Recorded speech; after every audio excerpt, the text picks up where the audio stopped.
So hello everyone, welcome to my YouTube channel. So today I am going to tell us you a story. Pongal.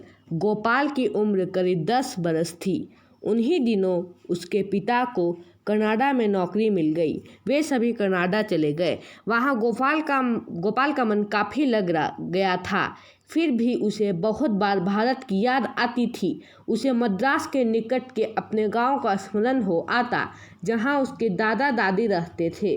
वहाँ उसने अनेक रंग बिरंगे मेले त्यौहार देखे थे। इनमें पोंगल उसका सबसे प्रिय त्यौहार था। पोंगल को बस 2 हफ्ते ही रहते थे। गोपाल को उसकी माँ ने बताया कि पोंगल का त्यौहार तई नामक तमिल महीने की पहली तारीख को यानी जनवरी के मध्य में मनाया जाता है।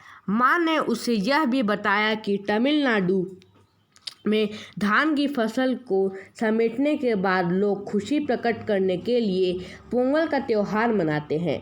गोपाल यह जानने के लिए उत्सुक था कि पोंगल का त्यौहार किस प्रकार मनाया जाता है।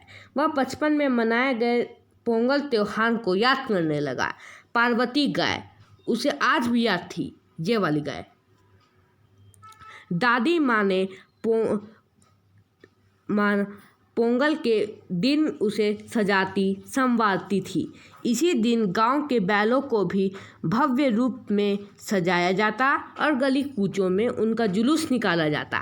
2 दिन बाद ही उसके पिताजी ने बताया कि वे सब 1 महीने के लिए भारत जा रहे हैं। यह सुनते ही गोपाल खुशी से नाच उठा।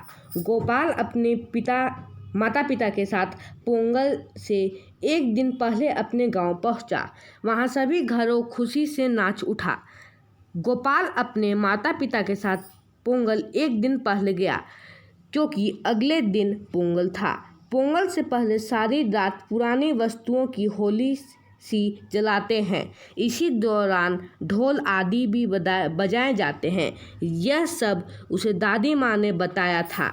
उसे बताया गया था कि ढोल को तमिल में बोगी कोट्टू कहते हैं। बोगी ऋतुओं के राजा इंद्र को समर्पित है।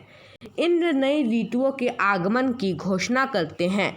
गोपाल की दादी माँ ने चावल के आटे से फर्श पर बहुत सुंदर सुंदर आकृतियाँ बनाई। गोपाल ने दादी से पूछा, दादी यह क्या है? दादी ने उसे प्यार से बताया कि इसे कोलम कहते हैं। यह कोलम नई फसल के चावल से बनाया जाता है, इसलिए इसका विशेष महत्व है। अगले दिन सुबह गोपाल ने नहा धोकर नए कपड़े पहनकर तैयार हो गया। उसने देखा कि द्वार के ठीक बाहर बहुत बड़ा और बहुत सुंदर कोलम बना था। पोंगल पर विशेष रूप से सूर्य की ही पूजा अर्चना की जाती है। कुछ देर बाद गोपाल को रसोई घर से भीनी भीनी सुगंध आने लगी। चूल्हे पर नए बर्तन में शर्करई पोंगल पकाया जा रहा था।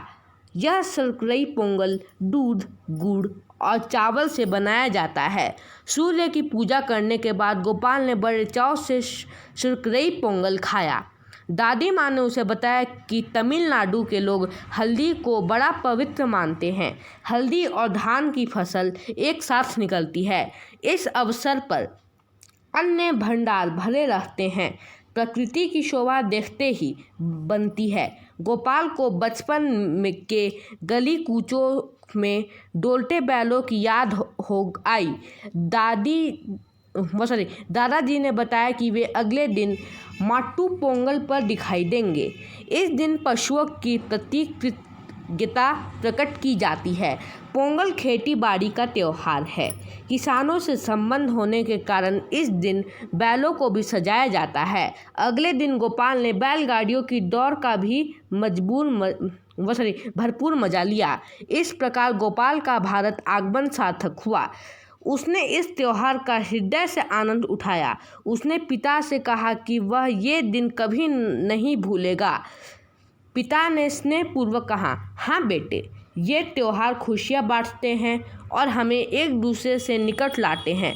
हमारा भारत त्योहारों का ही देश है। So I hope this video is helpful for you. So please like, subscribe and share my channel. Thank you.